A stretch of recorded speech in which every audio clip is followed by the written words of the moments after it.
台南市透过多元空污治理措施的推动，咱市空气品质呈现稳定改善趋势。早至今年10月 ，PM10甲 PM2.5的浓度比较去年同期下降8%甲4%，蓝天比例也已经连续3档超过9成。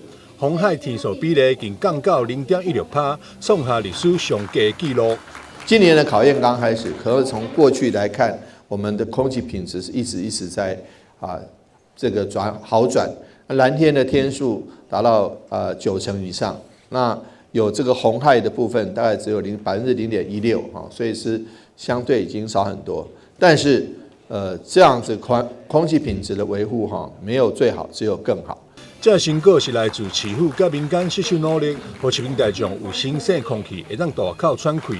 市府特别举办表扬活动，感谢着选49个单位甲企业，包含优良的硬件工地、机车定检站、客运、货运、企业、学校等等。另外，工业甲服务业合作成立的净零辅导团，以低碳智慧技术协助企业转型。今年总共有财经企业得奖，展现净零的承诺。记者张世伟采访报道。